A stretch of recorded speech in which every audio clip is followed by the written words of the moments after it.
Heard about election anxiety. It can affect anyone, including those with autism. A recent mock election was conducted to help those in the autism and neurodiverse community feel more comfortable with the voting process. Denise Resnick, founder of First Place AZ, is here to tell us more. Good to see you.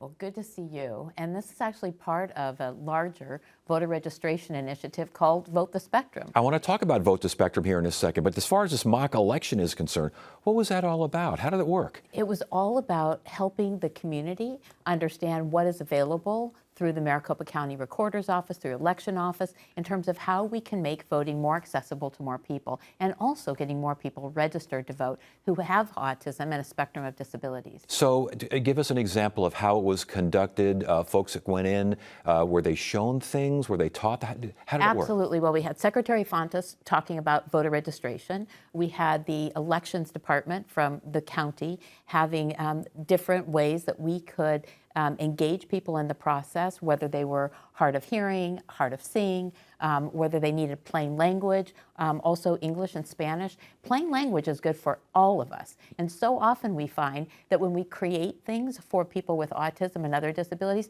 we create a lot of curb cuts for everyone. Yeah, I'll bet you do.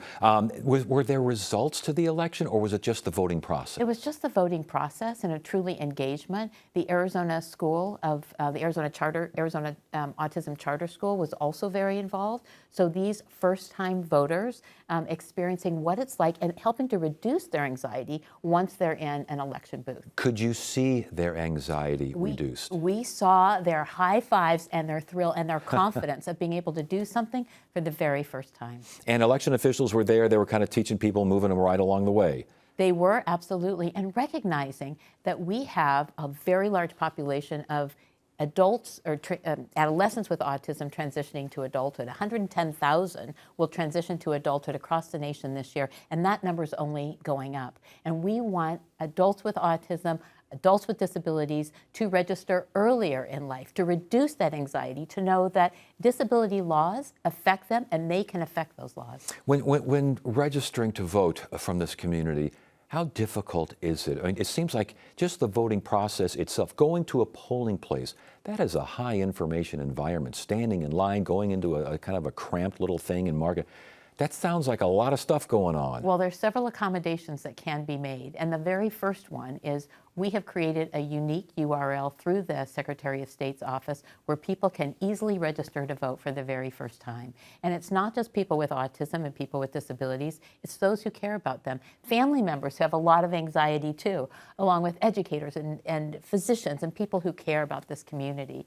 And then working with the Maricopa County Elections Office, asking and requesting accommodations and making sure people are aware of what's available. We also are collaborating with Ability 360, with Disability Rights Arizona, with Raising Special Kids Arizona, with several organizations who are also helping people understand voter education, voter participation, and again, getting more people engaged in the process. And that's Vote the Spectrum. And that is part of Vote the Spectrum, which is what I'd love to talk about Please too, do.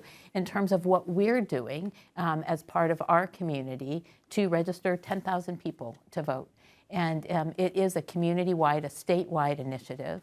And you know, you think about, again, the spectrum of autism, the spectrum of disabilities, but the spectrum of when we look at red and blue and what's right in the center. And we can point to many, many instances in our state and in our country where when we do what's right for people with disabilities, we do what's right for all Americans. And it helps our democracy. It's what we're made of, and we all deserve and need to be involved in the process. And so when someone says Vote the Spectrum, I wonder what really is going on here. What are the priorities? What are you emphasizing? What are you looking for people that are registering? Well, under the Voter Registration Act of 1993, charitable nonprofits like First Place Arizona are allowed to register people in a nonpartisan way to vote. And that's what we're looking for. We're looking for voter registration. And when you look how close the elections are now, today, more than ever before, you know, the election can tip in any way, and we want to make sure that whoever is leading has the backs of people that we care about the most. Before we let you go, the reaction from family caregivers, what did you see from the mock election? we saw a lot of excitement, a lot of engagement, a lot of champions that we are engaging now who want to register people in their community, in their school, in their doctor office, and that's what it's all about. It's really about a community initiative, and it's what we all need to do to create the democracy, a healthy democracy that includes us all. Well, congratulations on this, and best of luck here with the Vote the Spectrum effort as well. Good to have you here. Thanks for joining us. Ted. And that is it for now. I'm Ted Simons. Thank you so much for joining us. You have a great evening.